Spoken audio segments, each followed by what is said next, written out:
Hello planning masters and welcome back to the channel. If you're new here and love all things planning, bullet journaling and creativity, be sure to subscribe and hit that notification bell so you always know when I release a new video. Today we are doing yet another plan with me, and this is going to be my August setup. Now, as you might or might not know, every month I do a poll on Instagram and make you guys choose what theme you'd like me to tackle for the next month. And for August, you choose a theme Fireflies. So I'm excited to share with you guys what I came up with.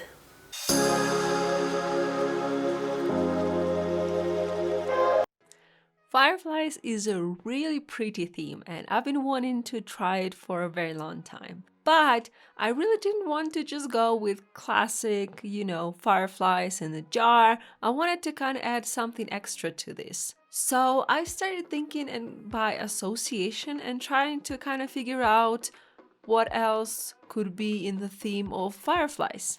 So I started thinking about the night, the moon, the stars, some kind of this magical atmosphere, some crystals, flowers. So yeah, in the end, I decided that all of this can be a part of this theme, and that way it will look a little bit different and a little bit more interesting. Pretty much all of these elements are present in my cover page. I think the only thing I don't have here are the crystals, but that's okay. You'll see a few later on. And I do have to apologize for my hair making an appearance from time to time. It's been so long since I've been doing the videos, and I actually forgot to wear my hairband for this one. So yeah, that happened quite a few times. I do apologize for that. And of course, like with most of my themes, I am using my zebra mind liners to add color just because it's the brightest, the happiest, and just the colors I love the most. For some reason, I feel like every time I'm using zebra mind liners to color my doodles and my pages, they just look better. I also use several other supplies, and as always, everything I'm using will be linked in the description.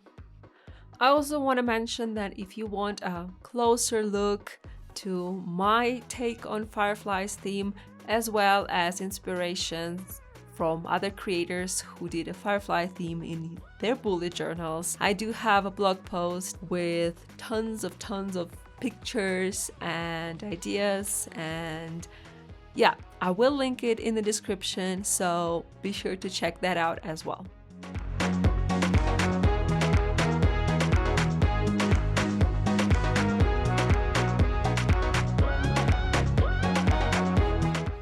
Now it's time for my monthly log, and July was a month for me to prepare everything, to get myself together so that in August I can start being even more productive, more organized, because honestly this quarantine and the fact that I was stuck in the US for almost 4 months, it's just been really crazy and not a good influence on me and my productivity. So that's why a lot of things I'm using in this setup is really focused on me getting the most out of my time. So for this monthly log, a very little part of it is actually a calendar, and as always I am going to create a code and add color to my calendar for the days where I have like birthdays or some deadlines. Then I'm going to have an area for my main focus of the month. I kind of started doing this year,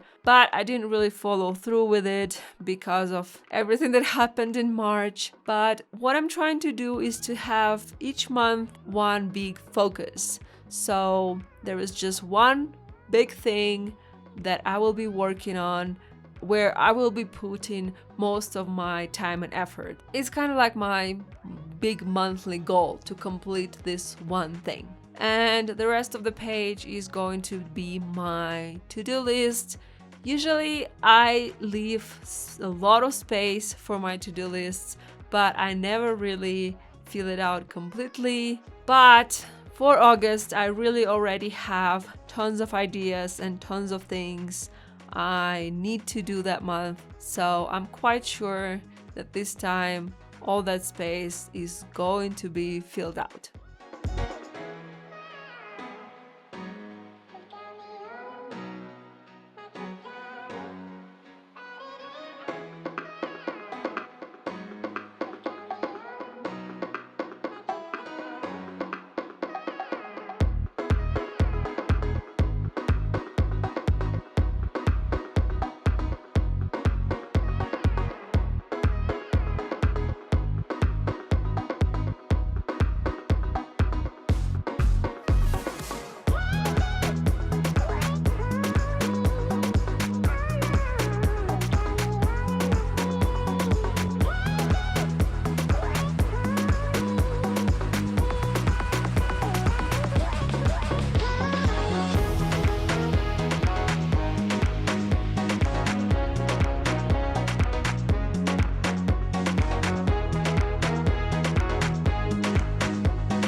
You'll see here that I had to lay down my pencil cases.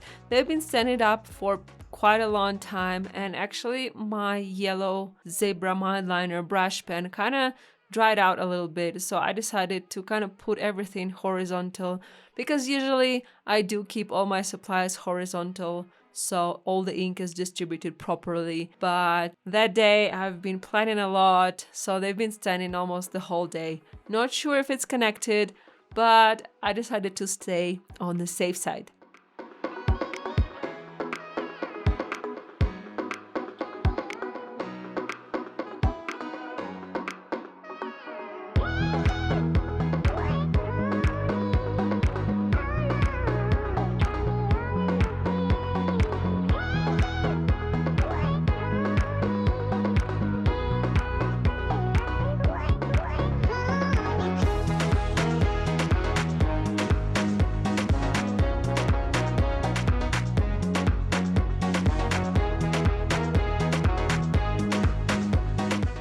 The next page is a page with my trackers, just like I did last month. And if you want to check out my plan with me for last month, I did not do a video because it was not possible, but I do have a blog post with all the pictures and everything. I will link it in the description. And so just like I did in July, I decided to put all my trackers together. I feel like it's very useful to have everything like this, and it actually kind of saves space in my journal. I was supposed to finish it in June, but it turned out to be much larger than I expected, so it lasts me for more than a year already. And now it's about to get end. I think I just have 2-3 more months in it. And I really love this journal. A lot of themes I created and everything are just very close to my heart. So I'm kind of trying maybe minimize the amount of pages I'm using. Not that I'm not gonna create pages that I need, but if I can combine them like I did here, I definitely would. And yes, I know I misspelled trackers. I completely lost A. I think I started drawing A and then it turned into C. This is something that happens to me all the time, especially when I do headers, because when I do headers, I don't really write letters, I kind of draw them, and it's really easy to get distracted and just kind of make mistakes like this. So yeah, I know it's there, but I made this mistake so many times that I think now I'm finally ready to let it go. And yes, here I have both a habit tracker and a mood tracker. I haven't been using mood trackers before that much, but I started using them in March and I really found them to be super useful. You might notice here that there is no key, and that's because I've been using the same colors ever since March, so pretty much I know what the colors are. I found it very useful because that way I really already developed this color association. So when I look back at my mood trackers from all the previous months, I can easily see how many good days I had, how many bad days, because all of them are color coded the same way. This really is a wonderful tool, and I think I changed the colors only once for my June, and it really got confusing pretty fast. So yeah, from now on, I'm always going to use the same colors of my zebra mile liners as the color code for my mood trackers. And hey, if you can do it, believe me, it's gonna be so impactful. As for the habits, I'm tracking more or less the same habits. The thing is, because lately I realized that my habit tracker is more of a way to see how well I do with my habits rather than kind of stay accountable and force myself to follow through with the habits. And that's why every month I'm kind of having the same habits.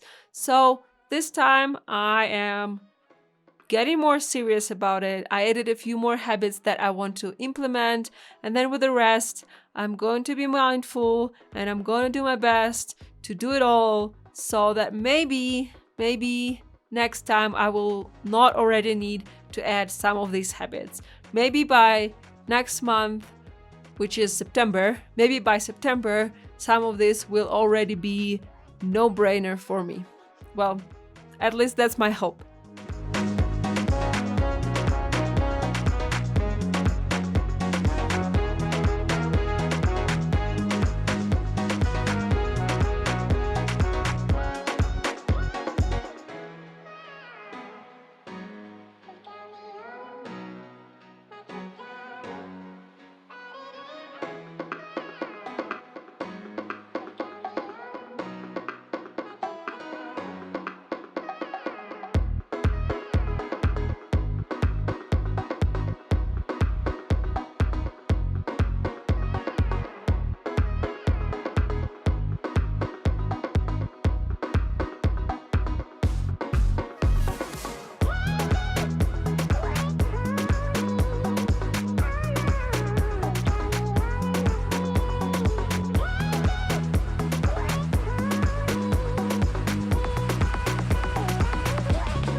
Another page that I usually have every month in one way or another is my gratitude log. And this month I decided to go very simple and just do one line a day. I have been doing a lot of doodly gratitude logs, and these are great and they look really cute, but I feel like there is nothing more powerful than a written word. And that's why this time is gonna be word-based gratitude log. And again, I am really getting more mindful and kind of more serious about doing all this, not just as a part of my routine, but really putting thought and feeling behind writing each day.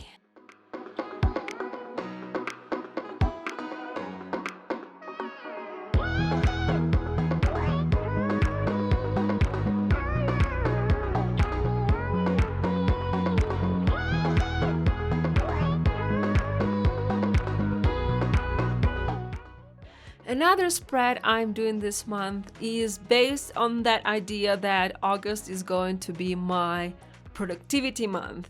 So I really want to use all the tools Bullet Journal can give me to make sure that I am back on track with my productivity, with my work, with all the projects I have planned for myself. So I decided that it's time for me to review how I do my weekly spreads and to see if there is any changes I can implement, if there are any new techniques I can add to my weekly spreads to just make them more powerful and impactful on my everyday productivity. Just a few ideas I came up with is to use Pomodoro technique more often and to track it, not just kind of use it and forget about it. Then I want to be able to see how many hours a day I actually spend working, because I do tend to kind of procrastinate a little bit, and I am always in my office and sometimes I'm not really working, so I understand that I'm not spending my time the best way possible. I also want to create a productivity tracker in my weekly spreads to see, how well I do each day.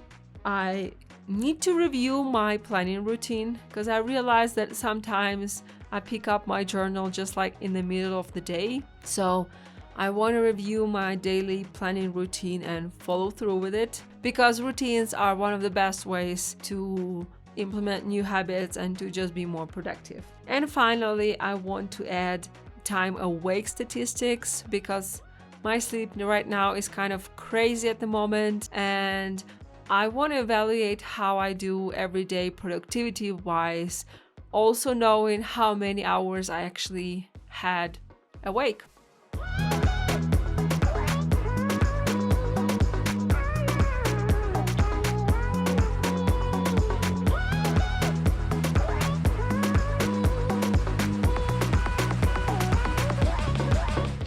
Before I go, I wanted to say thank you to all the patrons for all their support. You guys really make it happen. Thank you so much. And I will see everyone in my next video. Keep bullet journaling and don't be a blob. Bye!